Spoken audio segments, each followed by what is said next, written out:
Alright guys, Chapter 9 test review, let's get her going. This says verify, which is a little confusing because every problem in the book so far, when it says verify, it's got this equaling something and then you verify it. So, I'm going to say that this is a typo of some sort, don't get it, and I think it's supposed to say simplify. So, this particular topic is piggybacking this crazy stuff from Unit 3. I'm sorry, Unit 3, that's the old curriculum, but Unit 8, so I think it's like Unit 8 material. So the reason I'm saying that is, when we get started with this, the first thing you should actually do is look at kind of this group and ask, is there something I can just plug in for 1 minus cosine?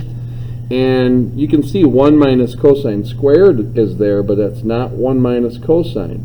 So you look all over the place and nothing jumps out. Mainly we're talking about this stuff up here. So, and there's clearly nothing that's equal to that. That's just a mess. So we got to go with what I call the 99.9% of the time rule. And that is, we don't mess with sine or cosine. So I look at this, and you can see I've already done a little work here, but I had to stop the recording. Cosecant is the same thing as 1 over sine. Cotangent is the same thing as cosine over sine. And then this here, I can see I'm not going to be able to replace it. 1 minus cosine of x. There's nothing I can grab from here, so I'm kind of just left in a lurch. Now, before you get massively overwhelmed with this, this is just a very strange situation. We have a weird binomial times a weird binomial, and you kind of say a little prayer and like, well, I'm going to throw myself into FOIL and just hope that this works out. Every problem's unique, so this times this is 1 over sine of x. So first, then if we go outside, we get minus cosine of x over sine of x. Inside will give us a plus cosine of x over sine of x. And then last, this is technically over 1, so this times this would be minus cosine squared x all over sine of x. Now if you look at this, it kind of gives you a gift. The craziness starts disappearing. These two things are the opposites, so they cancel. These have common denominators, so I'm looking at this and thinking 1 minus cosine squared x over sine of x. Now am I done? Well, remember, 1 minus cosine of x is right here, and it equals sine squared. So this is sine squared of x all over sine of x. And before you get overwhelmed with this, if you only had x squared over x, I hope you would say, oh, that's just x. So that means this is just sine of x. So, yeah, that's just throwing yourself into the 99.9% of the rule after first checking if there's an easy substitution, which there wasn't. So then we changed whatever was not sine or cosine, and then just FOILed, just followed math. All right, let me pause that a second. All right, so here we go, number 2. Again, the first thing we should do is hope that this can be easily substituted with something, and there it is. Secant squared minus 1, it equals tangent squared. So clearly, this one looks a lot easier than that one. Cosine squared x, I'm not messing with it. That's my 99.9% of the time rule, times tangent squared x. Now, some of you might stop there, patting yourself on the back, but be careful. The 99.9% of the rule applies to this. So cosine squared times, what is tangent squared? Well, it's the same thing as sine squared x all over cosine squared x. Where did you get that from? It's right here. Right there. Okay? And then we can cross reduce, and we're left with sine squared x. Okay, let's just jump right into number 3. Find the solutions. That means there can be more than one. Look for those little hints. It's also in this window, which means no negatives. Your answers, even though you might get a correct answer that's negative spin, they don't want that. So pay attention to the instructions. Now, one thing I cannot emphasize enough, a lot of students will look at this and they'd say divide by sign, divide by sign. I understand what they're thinking, because clearly that cleans things up quite easily, but never ever, see, we're trying to find x, find x, find x. You can't divide by the thing you're trying to find. So no, I know that's tempting, but no, you just can't do that. Little things you learn along the way, you just can't do that. So what do? Well, you're going to add sine of x. You're setting this equal to 0. And some of you that struggle with your algebra skills, is this a like term with this? And the answer is no. This is like x plus y. They're not like terms.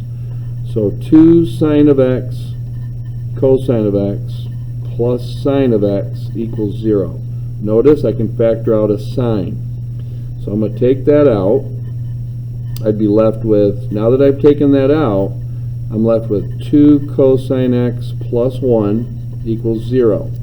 Now I've got two problems I need to solve, because this times this equals 0. One or both of them are 0. So sine of some spin, that's what that x represents, ends up being 0.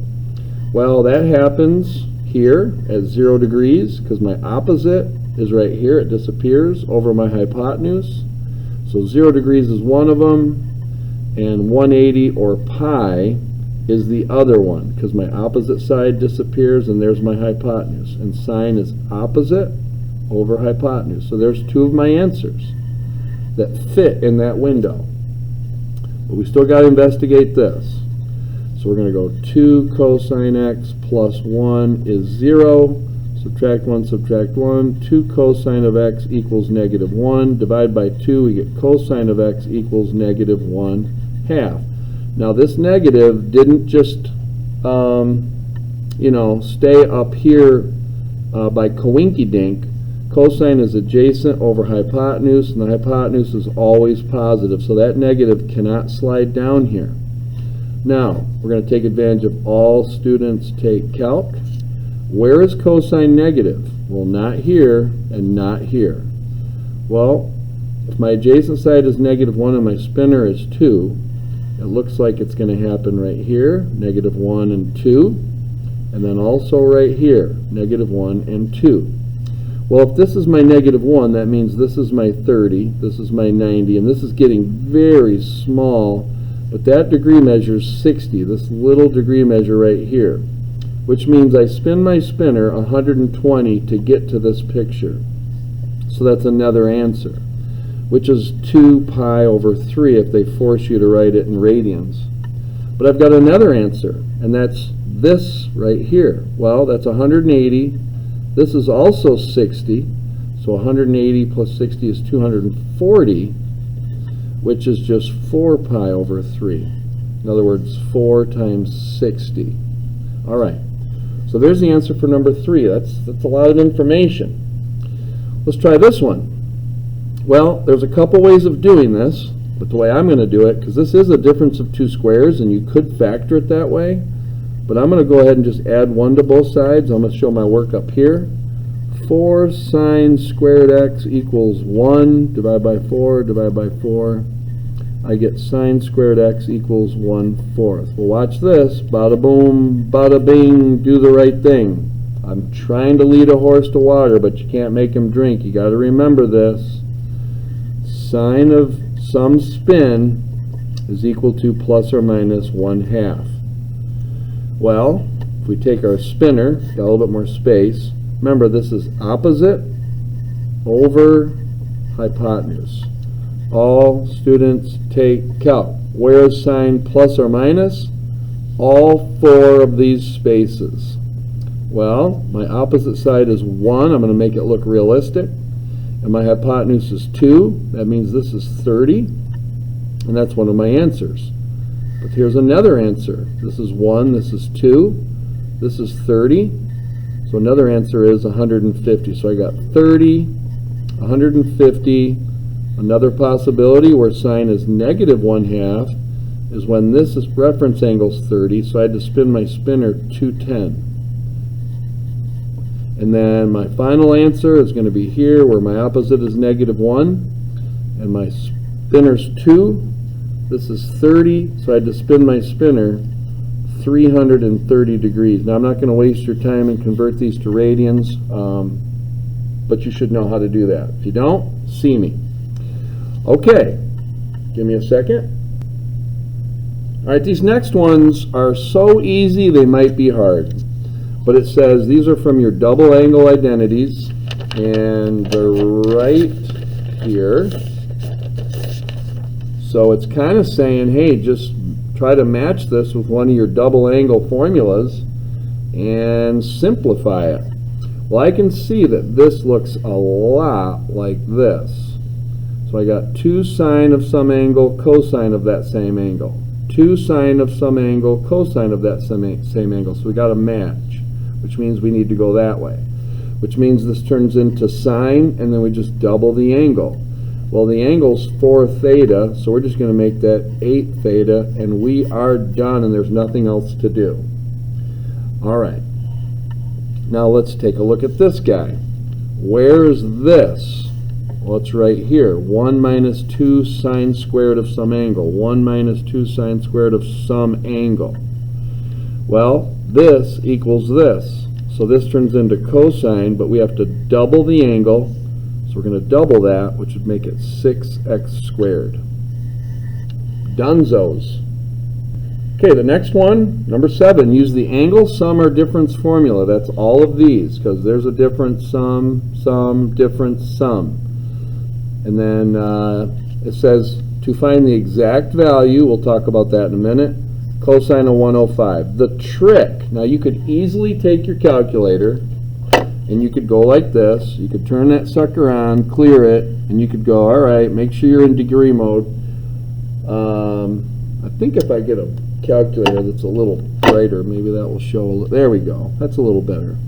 So go to mode, make sure you're in degree mode, and then you just type that in, cosine of 105, hit enter. Some students will just go, hey, that's 0.996. That is not what the math problem's all about, at all. You're supposed to be manipulating these formulas and then simplifying them. It's forcing you into using trig and some creativity, yada, yada, yada. So, no. That is not the exact value. It seems like it, but no. What your job is to think of this 105 as 2 different angles. So it's going to be cosine of either u minus v or cosine of u plus v. Now I tend to use this 99.9% of the time. It's just natural for me. And when I see 105,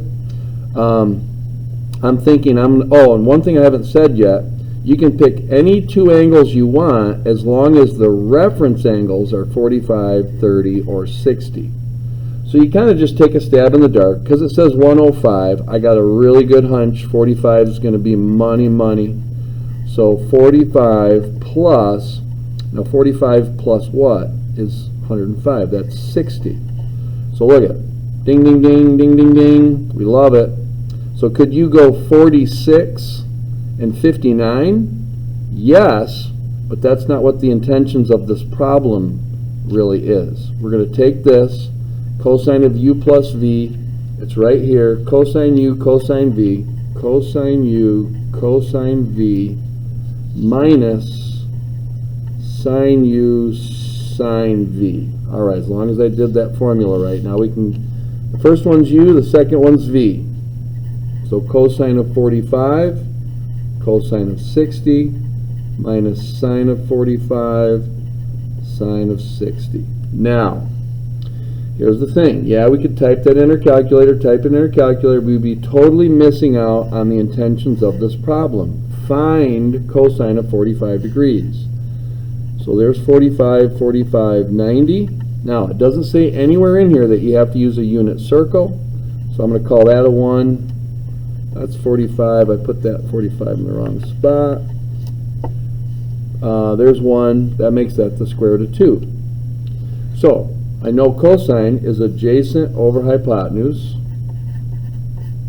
I need a 60-degree angle to play around with. So let me draw that right here. I like my drawings to look a little accurate. So there's my 1, there's my square root of 3, there's my 2. So what's cosine of 60? 1/2, adjacent over hypotenuse. Minus, what's sine of 45? Opposite over hypotenuse. It's the same thing as cosine of 45. Sine of 60, opposite over hypotenuse. Square root of 3 over 2. Now, I'm going to multiply these together. Not worried about the radicals in the denominator yet. So I get 1 over 2 square root of 2 minus the square root of 3 over 2 square root of 2. And I say, hey, cool, I got common denominators. So that's 1 minus the square root of 3 over 2 square root of 2. Well, because these are special right triangles, they expect you to get that radical out of the denominator. So I got to multiply the top and the bottom by the square root of 2. This hits both things. So I get the square root of 2 minus the square root of 6 all over. When you square a square root, the roots fly off. Square root of 2 times the square root of 2 is the square root of 4, which is 2. 2 times 2 is 4. Can't reduce, because these are radicals and that's not. So you're done.